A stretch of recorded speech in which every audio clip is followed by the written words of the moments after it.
chapter 1, Paul writes about new birth. మరి ఎఫెసీయులకు రాసిన పత్రిక 1వ అధ్యాయంలో క్రొత్త జన్మం గురించి మరి పౌలు గారు అక్కడ రాస్తూ In ఉన్నారు. Ephesians chapter 2 verse 6 it is written, we are seated with Christ. మరి ఎఫెసీయులకు రాసిన పత్రిక 2వ అధ్యాయం 6వ వచనం ఏముందంటే మనం ప్రభువుతో కూడా పరలోకంలో కూర్చుని ఆయనతో పాటు కూర్చున్నామని రాయబడింది Ephesians అక్కడ. chapter 4 verse 1, we have to live a life according to call. మరి ఎఫెసీయులకు రాసిన పత్రిక 4వ అధ్యాయం 1వ వచనం ఏముందంటే దేవుని యొక్క పిలుపును బట్టి మనము ఈ లోకంలో జీవించవలసిన వారమై ఉన్నాము. Ephesians chapter 4 verse 17, we have to do a hard work.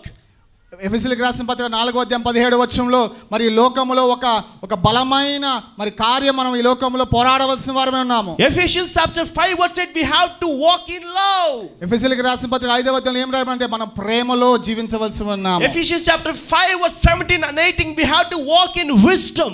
Finally, మరి ఎఫెసీయులకు రాసిన పత్రిక 6వ అధ్యాయం 10వ వచనంలో రాయబడింది చివరిగా. why Paul has written finally? ఎందుకు పౌలు గారు అక్కడ చివరిగా అని రాసి ఉన్నారు? తుదకు finally. Because if you see in Ephesians there are 6 chapters. మరి ఎఫెసీయులకు రాసిన పత్రికలో 6 అధ్యాయాలు అనుకుంటూ ఉన్నాయి. 6th chapter he is writing to brothers finally. మరి 6వ అధ్యాయము చివరిగా ఏం రాస్తుంటే తుదకు అని రాస్తూ ఉన్నారు. We are called finally for spiritual battle. తుదకు మనం అందరం కూడా ఆత్మ సంబంధమైన పోరాటానికి పిలువబడి ఉన్నాము. There is no option. మనకి వేరే ఏ దారి లేదు. Finally, తుదకు it means that is a climax. అంటే ఒక చివరి అంకం ఉన్నది. Seating is not enough. కూర్చోవడం అనేది సరిపోదు కానీ, walking is not enough. నడవడం అనేది సరిపోదు కానీ, finally we have to stand against enemy. మనము తుదకు మరి మనకున్న శత్రువుతో అతనికి వ్యతిరేకంగా మనం నిలబడవలసిన వారమే ఉన్నాము. Ephesians chapter 2 verse 6 written about seated. మరి ఎఫెసీయులకు రాసిన పత్రిక 6వ అధ్యాయంలో మరి కూర్చోవడం గురించి రాయబడి ఉంది. Ephesians chapter 4 verse 1 written about walking. మరి ఎఫెసీయులకు రాసిన పత్రిక 4వ అధ్యాయం 1 నుండి 10 వచనాల్లో నడవటం గురించి రాయబడి ఉంది. But in Ephesians chapter 6 it is written about stand. మరి ఎఫెసీయులకు రాసిన పత్రిక 6వ అధ్యాయం 10వ వచనం ఏం రాయబడిందంటే మనము నిలబడటం గురించి రాయబడింది. Standing is a climax part. మరి నిలబడటం అనేది ఏంటంటే చివరి అంకంగా ఇక్కడ రాయబడి ఉంది. Hallelujah. Hallelujah. How many of you are ready to stand? ఎంతమంది మనలో మరి నిలబడటానికి సిద్ధంగా ఉన్నారు? Paul is stating that every spiritual person has to stand in spiritual battle. మరి పౌలు గారు స్పష్టంగా ఇక్కడ ఏం రాస్తున్నారంటే మరి విశ్వసించే ప్రతి విశ్వాసి కూడా మరి అపవాదికి వ్యతిరేకంగా నిలబడాల్సిన వారిగా అక్కడ సెలవిస్తున్నారు. Hallelujah. Hallelujah. Standing is not an easy thing. మరి నిలబడటం అనేది అంత తేలికైన విషయం కాదు. Especially in spiritual battle. ప్రత్యేకంగా ఆత్మ సంబంధమైన పోరాటం విషయంలో. When you are called as a soldier. మీరు ఒక మరి సైనికుడిగా పిలువబడినప్పుడు. As a believer you are not only called as a soldier but you are called as frontline soldier. మరి ఒక క్రైస్తవ బిడ్డలుగా దేవుని ఎరిగిన బిడ్డలుగా మనం ఒక సైనికుడిగా పిలువబడటమే కాదు కానీ ముందు వరుసలో పోరాటే సైనికులుగా మనం పిలువబడి ఉన్నాము. Till now we have meditated about struggle and battle. ఇప్పటి వరకు మనము పోరాటం గురించి అట్లాగే స్ట్రగుల్ గురించి మనం మాట్లాడుతూ వచ్చాం. But now ఇప్పుడు we have to think about the preparation. మనము సిద్ధపాటు గురించి కూడా మరి కొంతసేపు మాట్లాడవలసి ఉన్నాము. To face every spiritual battle. ప్రతి ఒక్క ఆత్మ సంబంధమైన పోరాటాన్ని మనం ఎదుర్కోవడానికి every believer need a preparation. ప్రతి ఒక్క దేవుని బిడ్డకి ఒక సిద్ధపాటు అనేది అవసరమైనది. Without preparation no soldier can stand in battlefield. సిద్ధపాటు లేకుండా ఏ ఒక్క సైనికుడు కూడా యుద్ధ రంగంలో నిలబడలేడు. If a person stand in battlefield without any preparation he can easily get hit. ఎవరైతే సిద్ధపాటు లేకుండా మరి యుద్ధ రంగంలో నిలబడే సైనికుడు తేలికగా మరి అతడు ఆ యొక్క ఏదన్నా విషయంతో అతడు ఢీకొంటాకి ఈజీ అయిపోతుంది. But today God is asking you to stand in spiritual battle. కానీ ఈ రోజు దేవుడు మనలందరినీ కూడా మరి ఆత్మ సంబంధమైన పోరాటానికి సిద్ధపడవలసిందిగా ప్రభువు మనకు సెలవిస్తున్నారు. Hallelujah. Hallelujah. How many of you know PV Sindhu? ఎంతమందికి పివి సింధు తెలుసు? Badminton champion. One day an interviewer asked her. ఒకరోజు ఒక వ్యక్తి రీతిగా ఆమెను అడుగుతూ ఉన్నాడు. In 1 year you have a international tournament. మరి ఒక సంవత్సరంలో మీకు ప్రపంచవ్యాప్తమైన ఒక టోర్నమెంట్ ఉంది. So what is your preparation? మరి మీరు ఏ రీతిగా సిద్ధపడుతూ ఉన్నారని చెప్పి ఆయన అడగటం జరిగింది. Then PV Sindhu given a statement. మరి పివి సింధు సూటిగా ఒక సమాధానం ఇచ్చింది. Special tournaments required special practice. మరి స్పెషల్గా మరి ఏవైతే మరి టోర్నమెంట్స్ ఉంటాయో వాటికి ప్రత్యేకంగానే మనం సిద్ధపడవలసిందిగా ఉంటుంది. Special tournaments required special practice. ప్రత్యేకమైన టోర్నమెంట్లకి ప్రత్యేకంగానే మనం సిద్ధపడవలసిందిగా ఉంటుందని సెలవిచ్చారు. That is the preparation. అది సిద్ధపాటు. And coach has insisted PV Sindhu. మరి కోచ్ కూడా మరి ఆమె యొక్క ఎవరైతే ఆమెకు తరఫీదు ఇస్తారో ఆమె కూడా ఆమెకు ఈ రీతిగా సెలవటం జరిగింది. You should not use your mobile phone for 8 months. నీవు సిద్ధపడాలంటే 8 నెలల పాటు నీ యొక్క మొబైల్ ఫోన్ అనేది నువ్వు వాడకూడదు. 8 months no phone. 8 నెలల్లో ఫోన్ లేకుండానే సిద్ధపడాలి. We cannot even live for 8 minutes without phone. మరి 8 నిమిషాలు కూడా మనం ఫోన్ లేకుండా ఉండలేము. 8 minutes we cannot live. 8 నిమిషాలు కూడా మనం ఫోన్ లేకుండా ఉండలేము. Hardly 8 hours. ఒక 8 గంటలు మనం 8 ఉండగలమేమో. months no phone. 8 నెలల్లో ఫోన్ లేకుండా, No connection with this world, only shuttle badminton. ఈ లోకంతో ఏమి కనెక్షన్ లేకుండా కేవలము సిద్ధపాటు కొరకు మాత్రమే. Going to the court practicing. రోజు ఆ కోర్టులోకి వెళ్ళి మరి రోజు సిద్ధపడటమే. Everyday preparation. ప్రతిరోజు సిద్ధపాటే. For 8 months. 8 నెలల పాటు.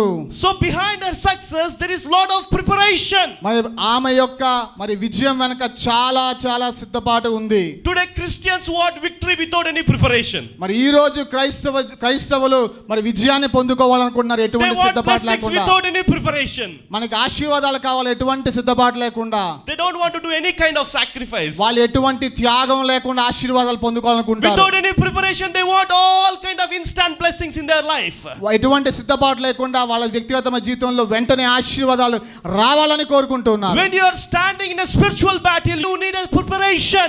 మరి మనం ఆత్మ సంబంధమైన పోరాటంలో నిలబడవలసిన వారు ఉన్నప్పుడు మనకు అందరికీ కూడా సిద్ధపాటు అవసరమైనది. How many of you know Virat Kohli? ఎంతమందికి విరాట్ కోహ్లీ తెలుసు? Today I am talking with elderly people and also youngsters. నేను యవ్వనస్తులతోనూ అలాగే పెద్దవాళ్ళతోనూ ఇద్దరితోనూ నేను ఈ రోజు మాట్లాడుతున్నాను. Most of the youngsters I can't find him in youth service. ఎందుకంటే చాలా మంది యవ్వనస్తులు నేను మరి యూత్ సర్వీస్ లో నేను చూడటం లేదు. How many of you know Virat Kohli? ఎంతమందికి విరాట్ కోహ్లీ తెలుసు? When he hits 6, ఆయన ఎప్పుడైతే 6 కొడతాడో we will jump, we will shout. మనం అందరం కూడా ఎగిరి గంతులేస్తూ ఉంటాం. We feel as if we only hit that 6. మనం అందరం కూడా నేనే ఆ 6 కొట్టాన విధంగా మనం గంతులేస్తూ ఉంటాం. When he dive and takes the catch, ఎప్పుడైతే అతను డైవ్ చేసి మన catch పట్టుకుంటాడో we want to be like Virat Kohli. మనం అందరం కూడా విరాట్ కోహ్లీ లాగా ఉండాలనుకుంటూ ఉంటాం. But behind that there is lot of preparation in his life. మరి దాను ఆ రకంగా చేయడానికి తన జీవితంలో ఎంతో సిద్ధపాటు అవసరమైనది. He will not drink water from India. ఆయన మరి ఇండియాలో దొరికే మరి మంచినీటి తాగడు. He will drink water from France. ఆయన తాగే నీరు ఎక్కడి నుంచి వస్తుంది అంటే ఫ్రాన్స్ నుంచి వస్తుంది. You know how much cost per 1 liter? 1 litre ఎంతో తెలుసా మీకు? 600 rupees per 1 liter. 1 లీటరు 600 రూపాయలు. You can check in Google. మీరు గూగుల్లో దాన్ని మీరు వెతకవచ్చు. So there is lot of preparation to achieve victory in his life. మరి తాను అనుకున్న ఆ యొక్క గమ్యాన్ని చేరడానికి అతను ఎంతో సిద్ధపడవలసిన వారుగా ఉంటున్నాడు. As a believer, ఒక మరి దేవుని విశ్వాసిగా I am asking, what is your preparation to face spiritual battle? మరి మిమ్మల్ని అందరిని అడుగుతున్నాను, మీరు ఆత్మ సంబంధమైన పోరాటానికి ఎటువంటి సిద్ధపాటు కలిగి ఉన్నారు? Nowadays no preparation for believers before coming to church. మరి సంఘానికి రాకముందు ఎటువంటి సిద్ధపాటు లేకుండా వాళ్ళు వస్తున్నారు. You should remember that you are always in spiritual battle. మీరు ఒక విషయాన్ని జ్ఞాపకం చేసుకోవాలి, మనం అందరం కూడా ఆల్రెడీ మరి ఆత్మ సంబంధమైన పోరాటంలో ఉంటూ ఉన్నాము. In verse 11 and 13 we can see మరి a similar word, ధరించుకొనుడి, put on. మరి ఎఫెసీయులకు రాసిన పత్రిక 6వ అధ్యాయము 11, 12, 13 చూసినట్లయితే ధరించుకోవడం గురించి రాయబడి ఉంది అక్కడ. What to put on? ఏమి ధరించుకోవాలా? There are 6 things what Paul has written for the preparation. మరి అక్కడ సిద్ధపాటు గురించి ధరించుకోవాల్సిన విషయాలు 6 విషయాలు రాయబడి ఉన్నాయి. First one is మొట్టమొదటిది belt of truth. మరి సత్యం అనే దట్టి. Second thing, రెండవది breastplate of righteous. మరి నీతి అనే మైమరువు. Third one, మూడవది shoes for your feet, having put on the readiness given by the gospel of peace. సమాధాన విషయమైన సిద్ధపాటు అనే జోడు మన కాళ్ళకు మనం ధరించుకోవాల్సిన వారమే ఉన్నాము. Fourthly, నాలుగవది shield of faith. మరి విశ్వాసం అనే డాలు. Fifth one, ఐదవది helmet of salvation. మరి రక్షణ అనే శిరస్త్రాణము. Sixth one, ఆరవది sword of the spirit. మరి ఆత్మ సంబంధమైన ఖడ్గము. As I already told you, in spiritual battle, Christians are struggling with unseen things with empty hands. మరి ఇంతకుముందే మీకు సెలవటం జరిగింది. మరి ఈ ఆత్మ సంబంధమైన పోరాటంలో క్రైస్తవులుగా మనము మరి ఉత్త చేతులతోనే మనం పోరాటం జరుగుతోంది. But to face in spiritual battle, all these 6 things are required. మరి ఆత్మ సంబంధమైన పోరాటంలో మనం నిలబడాలంటే ఈ 6 విషయాలు కూడా మనం ఖచ్చితంగా ధరించుకోవాల్సిన వారమే ఉన్నాము. This is an armor of God. ఇది దేవుని యొక్క మరి ఆర్మర్ అంటే ఆ యొక్క కవచంగా మనము చెప్పవచ్చు. In Old Testament, God was a warrior.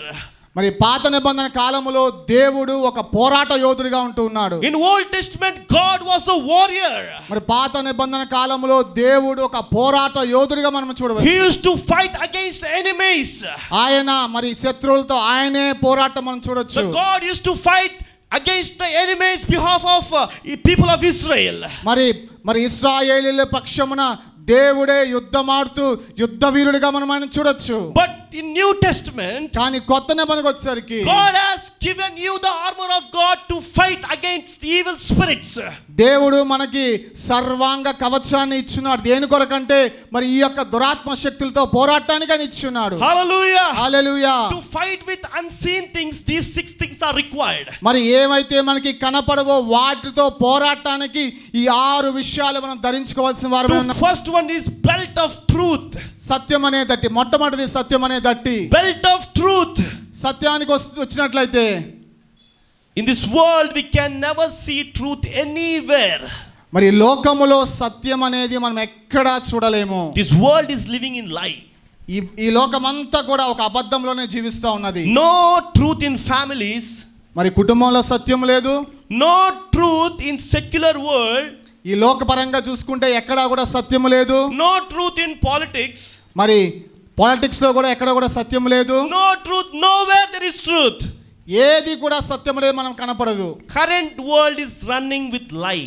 మరి ఈ లోకములో ప్రస్తుత లోకము ఒక అబద్ధములో జీవిస్తూ ఉన్నది. Many of the people are in the control of evil spirits. అందుకనే చాలా మంది కూడా దురాత్మ శక్తుల యొక్క ఆధీనంలో స్వాధీనంలో జీవిస్తూ ఉన్నారు. But as a believer we have to wear a belt of truth.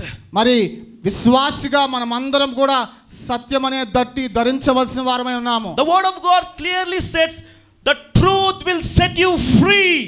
వాక్యము స్పష్టంగా ఈ రీతిగా సెలవిస్తుంది. సత్యము మిమ్మల్ని స్వతంత్రులుగా చేస్తుంది. Hallelujah. Hallelujah. A person without the belt of truth will be in guilt forever. మరి ఎవరైతే సత్యం అనే దట్టి మరి కట్టుకోకుండా ఉంటారో వాళ్ళు తమ జీవితాంతం కూడా శిక్షా విధిలోనే ఉంటూ ఉంటారు. Now I want to ask you, what kind of belt of truth you need to wear? మరి ఇప్పుడు మిమ్మల్ని ఒక ప్రశ్న వేయాలనుకుంటున్నాను. ఎటువంటి సత్యం అనే దట్టి మనం ధరించవలసిన వారమై ఉన్నాము? As a Christian, ఒక క్రైస్తవ బిడ్డగా always, ఎప్పుడు కూడా in all time, ప్రతి క్షణము we must speak truth. మనము సత్యమే పలకవలసిన In వారమై every situation, ప్రతి పరిస్థితిలో కూడా in every circumstance. ప్రతి ఒక్క సందర్భంలో If కూడా somebody will tell you that I will kill you if you speak truth, నువ్వు సత్యం పలికితే నేను చంపేస్తానని ఎవరన్నా నీతో అన్నప్పటికీ at that time also we should speak truth. అప్పుడు కూడా మనం సత్యమే పలకవలసిన వారమే. Because he is a God of truth. ఎందుకంటే ఆయన సత్యమునకు దేవుడై ఉన్నాడు. As his children we should speak truth every time. ఆయన బిడ్డలుగా మనం ఎప్పుడు కూడా ఎల్లవేళ సత్యమే పలకవలసిన వారమై ఉన్నాం. In youngsters life most of the youngsters life what happens is their college will get over by 5:30 6 o'clock. మరి యవనస్తులు మరి వాళ్ళ కాలేజు 5:30 కల్లా అయిపోతే గనక their parents given one strict rule, if your college gets over by 5:30 you should be in home by 6 o'clock. మరి ఖచ్చితంగా తమ యొక్క మరి ఆ కుటుంబంలోన తమ తల్లిదండ్రులు ఏమి సెలవిస్తారంటే నీకు 5:30కి కాలేజ్ అయిపోతే 6 గంటలకల్లా నువ్వు ఇంట్లో ఉండాలని వాళ్ళు అంటూ ఉంటారు. No roaming outside. మరి బయట తిరగటం అనేది ఉండకూడదు. College, house. కాలేజ్కి వెళ్తాం, తిరిగి వెంటనే ఇంటికి రావటం. One day ఒకరోజు One youngster ఒక యవ్వనస్తుడు came at 6:30. 6:20కి వచ్చి ఉన్నాడు. And parents will ask, why have you come at 6:30? మరి ఎందుకు నువ్వు 6:30 గంటలకు ఇంటికి వచ్చావు అని అడుగుతుంటారు తల్లిదండ్రులు. Then one nice story will run in their mind. ఒక మంచి కథ అల్లుకొని వాళ్ళ తల్లిదండ్రులతో చెప్తూ ఉంటారు. Nice story, instant story. మంచి అప్పటికప్పుడే అల్లుకున్న ఒక మంచి కథ వాళ్ళు చెప్తూ ఉంటారు. Mama, I was just coming back of my college. కాదు నేను కాలేజ్ నుంచి వస్తున్నాను కానీ I found a person who met with accident. నేను ఒక వ్యక్తి యాక్సిడెంట్ లో మరి గురైన వ్యక్తిని నేను చూసి ఉన్నాను. I took him to the hospital. నేను ఆయన హాస్పిటల్ తీసుకెళ్లాను. Now he's okay. ఇప్పుడు ఆయన చాలా బాగున్నాడు. That is why it is late. అందుకనే నేను లేట్ గా వచ్చానని What parents will think? తల్లిదండ్రులు ఏమనుకుంటారు? Oh, my son, my daughter, he did very good social work. అబ్బో నా కుమారుడు నా కుమార్తె చాలా సోషల్ వర్క్ చాలా మంచిగా చేస్తున్నారు. Nice story. మంచి కథ. But the fact is, కానీ సత్యం ఏంటంటే they will be roaming with boyfriend or girlfriend. వాళ్ళు మరి బాయ్ ఫ్రెండ్ తో గానీ గర్ల్ ఫ్రెండ్ తో గానీ వాళ్ళు తిరుగుతూ ఉంటారు. That is the truth. అది సత్యము. Youngsters wearing earphones. యంగ్స్టర్స్ మరి ఇయర్ ఫోన్స్ తమ చెవులో పెట్టుకొని తిరుగుతూ ఉంటున్నారు. Speaking with girlfriend, boyfriend.